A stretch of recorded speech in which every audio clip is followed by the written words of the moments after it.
ವೀಕ್ಷಕರೇ, Kannada one YouTube ಚಾನೆಲ್ಗೆ ಸ್ವಾಗತ. ನಾನು ರಚನಾ. ದ್ವಾದಶ ರಾಶಿಗಳ ಜುಲೈ ತಿಂಗಳ ಮಾಸ ಭವಿಷ್ಯ ತಿಳಿಸ್ಕೊಡೋದಕ್ಕೆ ಇವತ್ತು ನಮ್ಮ ಜೊತೆ ಇದ್ದಾರೆ ಪ್ರಖ್ಯಾತ ಅಸ್ಟ್ರಾಲಜರ್ ಆದಂತಹ ವಿಭಾ ಶೆಟ್ಟಿ ಅವರು.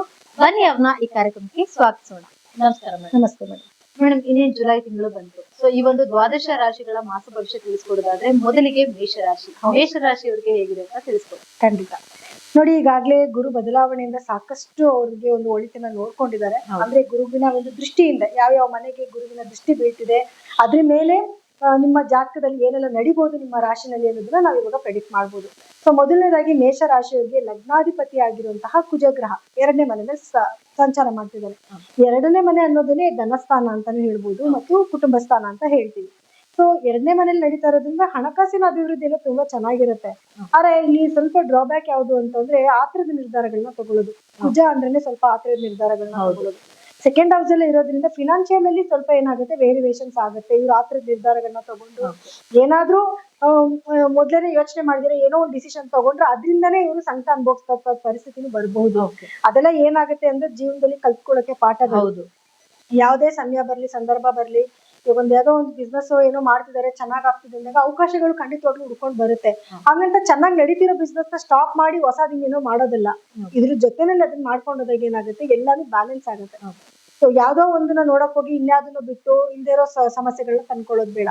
ಹಾಗೆ ಅದೊಂದು ಆತರದ ನಿರ್ಧಾರಗಳನ್ನ ತಗೊಳ್ಳೋದು ಬೇಡ. ಆಸ್ ಯೂಶುವಲ್ ಇವ್ರಿಗೆ ಸ್ವಲ್ಪ ಖರ್ಚು ಅನ್ನೋದು ಇದ್ದೇ ಇರುತ್ತೆ. ಯಾಕೆ ಅಂದ್ರೆ ಶನಿ 12ರಲ್ಲಿದ್ದಾನೆ.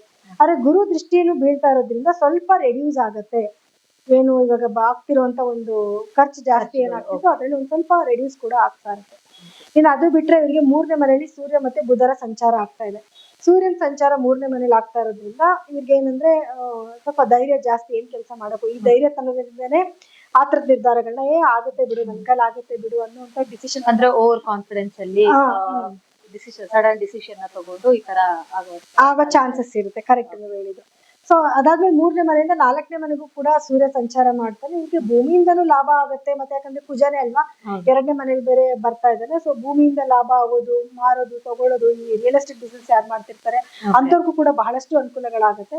ಮತ್ತೆ ತಾಯಿಯ ಆರೋಗ್ಯದಲ್ಲಿ ಏನ್ ವ್ಯತ್ಯಾಸಗಳಿತ್ತು ಅಂದ್ರೆ ಸ್ವಲ್ಪ ಒಂಚೂರು ಸುಧಾರಣೆ ಮಾಡುವಂತ ಒಂದು ಸಂದರ್ಭ ಕೂಡ ಬರುತ್ತೆ. ಯಾಕಂದ್ರೆ ಗುರುನು ಕೂಡ ಅದೇ ಮನೆಯಲ್ಲಿ ಇದ್ದಾನೆ. ಸೊ ಹಾಗಾಗಿ ಇನ್ನ ಅದು ಬಿಟ್ರೆ ಇವ್ರಿಗೆ ಏನಂದ್ರೆ ಮುಖ್ಯವಾಗಿ 5ನೇ ಮನೆಯಲ್ಲಿ ಶುಕ್ರ ಮತ್ತೆ ಕೇತು ಸಮಾಗಮ ಆಗ್ತಾ ಇದೆ. ಶುಕ್ರ 5ನೇ ಮನೇಲಿ ಇರೋದ್ರಿಂದ ಓಕೆ, ಇವ್ರಿಗೆ ಫಿನಾನ್ಷಿಯಲ್ ಸ್ಟೇಟಸ್ ಏನು ಪ್ರಾಬ್ಲಮ್ಸ್ ಇರೋದಿಲ್ಲ. ಇವ್ರ ತಮ್ಮ ತಂಗಿ ಆಗಿರ್ಬೋದು ಅಥವಾ ಯಾರಾದ್ರೂ ಇವ್ರಿಗೆ ಫ್ರೆಂಡ್ಸ್ ಆಗಿರ್ಬೋದು, ಅವ್ರ ಕಡೆಯಿಂದೆಲ್ಲ ಲಾಭಗಳು ತುಂಬಾ ಚೆನ್ನಾಗಿ ಬರುತ್ತೆ. ಅದೇ ಕೇತು ಅಲ್ಲೇ 5ನೇ ಮನೇಲಿ ಇರೋದ್ರಿಂದ ಮಕ್ಕಳ ಆರೋಗ್ಯಕ್ಕೆ ಅಷ್ಟು ಒಳ್ಳೇದಲ್ಲ. ಆರೋಗ್ಯದಲ್ಲಿ ಸಣ್ಣ ಪುಟ್ಟ ಏರುಪೇರುಗಳು ಬರುವಂತದ್ದು ಕಾಮನ್ ಆಗಿರುತ್ತೆ. ಆದ್ರೆ ಓವರ್ ಆಲ್ ಆಗಿ ನೋಡಕ್ ಹೋದಾಗ ಶುಕ್ರ ಕೇತು ಕಾಂಬಿನೇಷನ್ ಇರೋದ್ರಿಂದ ಸ್ವಲ್ಪ ಗುಪ್ತಾಂಗಗಳಲ್ಲಿ ಸಮಸ್ಯೆ ಬರುವಂತದ್ದು ಅಥವಾ ಯುಟ್ರಸ್ ಪ್ರಾಬ್ಲಮ್, ಹೆಣ್ಮಕ್ಳಿಗಾದ್ರೆ ಯುಟ್ರಸ್ ಪ್ರಾಬ್ಲಮ್ ಬರುವಂತ ಚಾನ್ಸಸ್ ಜಾಸ್ತಿ ಇರುತ್ತೆ. ಇನ್ನು ರಾಹು 11ರಲ್ಲಿದ್ದಾನೆ. ಇವ್ರಿಗೆ ಏನಂದ್ರೆ ಲಾಭಗಳು ಚೆನ್ನಾಗೇ ಇರುತ್ತೆ. ಅಂದ್ರೆ ಮೀನ್ಸ್ ಅದೇ ಆಪರ್ಚುನಿಟೀಸ್, ನಾನು ಆಗ್ಲೇ ಹೇಳಿದೆ, ಆಪರ್ಚುನಿಟೀಸ್ ಇವ್ರನ್ನ ಉಡ್ಕೊಂಡು ಬರ್ತಾನೆ ಇರುತ್ತೆ.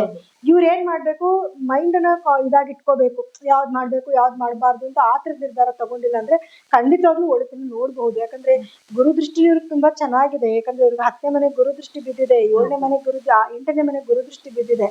ಸೊ ಹಂಗಾಗಿ ಇವರು ಸ್ವಲ್ಪ ಯೋಚನೆ ಮಾಡಿ ಡಿಸಿಷನ್ ತಗೊಂಡ್ರೆ ಪ್ರಾಬ್ಲಮ್ಸ್ ಇಲ್ಲ. ಆರೋಗ್ಯ ಸಮಸ್ಯೆ ಅನ್ನೋದು ಸಣ್ಣ ಪುಟ್ಟ ಗಿತ್ತು. ಆದ್ರೆ ದೃಷ್ಟಿ ಏನು ಗುರು ದೃಷ್ಟಿ ಬೀಳ್ತಾ ಇರೋದ್ರಿಂದ ಆರೋಗ್ಯ ಸಮಸ್ಯೆಗೂ ಕೂಡ ಒಂದು ಪರಿಹಾರ ಅನ್ನೋದು ಸಿಗ್ತಾ ಇದೆ. ಅದೇ ನೀವ್ ಹೇಳ್ದಂಗೆ ಇವ್ರಿಗೇನು ಆರೋಗ್ಯ ಸಮಸ್ಯೆ ಏನು ಇರೋದಿಲ್ಲ, ಆದ್ರೆ ಮಕ್ಕಳಿಗೆ ಆರೋಗ್ಯ ಸಮಸ್ಯೆ ಅಂತ ಹೇಳಿದ್ವಿ. ಮತ್ತೆ ಹಾಗೆ ಕೆಲವೊಂದು ನಿರ್ಧಾರಗಳನ್ನ ಆತುರದಿಂದ ತಗೊಳ್ಳೋದ್ರಿಂದ ಎಡವಟ್ ಆಗುತ್ತೆ ಅಂತ ಹೇಳಿ.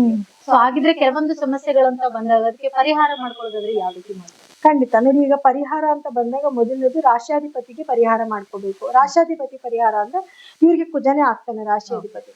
ಸೊ ಇವ್ರು ಸುಬ್ರಹ್ಮಣ್ಯ ಸ್ವಾಮಿ ದೇವಸ್ಥಾನಕ್ಕೆ ಹೋಗುವಂತದ್ದು, ಅಲ್ಲಿ ಹೋಗಿ ಪ್ರತಿ ಮಂಗಳವಾರ ಸುಬ್ರಹ್ಮಣ್ಯ ಸ್ವಾಮಿ ದೇವಸ್ಥಾನಕ್ಕೆ ಹೋಗ್ಬೇಕಾಗತ್ತೆ. ಅಟ್ಲೀಸ್ಟ್ ತಿಂಗಳಲ್ಲಿ 1 ಮಂಗಳವಾರನಾದ್ರೂ ತೊಗರಿ ಬೇಳೆನ ದಾನ ಮಾಡುವಂತದ್ದು. ಅದು ತುಂಬಾನೇ ಏನಾಗುತ್ತೆ, ನಿಮ್ಗೆ ಎಂತ ಸಂಕಟಗಳೇ ಬಂದ್ರು ಕೂಡ ಅದರಿಂದ ಪಾರಾಗಕ್ಕೆ ಒಂದು ಒಳ್ಳೆ ಉಪಯೋಗ ಅಂತ ಹೇಳ್ಕೋಬಹುದು ಇದನ್ನ. ಜೊತೆಗೆ ಪ್ರತಿ ದಿನಾನು ಹನುಮಾನ್ ಚಾಲೀಸ ಕೇಳೋದು, ಇವೆರಡು ಮಾಡ್ಕೊಂಡ್ರೆ ಸಾಕು, ಎಂತ ಕಷ್ಟಗಳು ಬಂದ್ರು ಕೂಡ ಅವ್ರು ಪಾರಾಗ್ಬೋದು. ನೋಡಿದ್ರಲ್ಲ ವೀಕ್ಷಕರೇ, ಈ ಒಂದು ಜುಲೈ ತಿಂಗಳಲ್ಲಿ ಮೇಷರಾಶಿಯ ಮಾಸ ಭವಿಷ್ಯ ಹೇಗಿತ್ತು ಅಂತ. ಹಾಗಿದ್ರೆ ಬನ್ನಿ ಮುಂದಿನ ರಾಶಿ ಬಗ್ಗೆ ತಿಳ್ಕೊಳ್ಳೋಣ.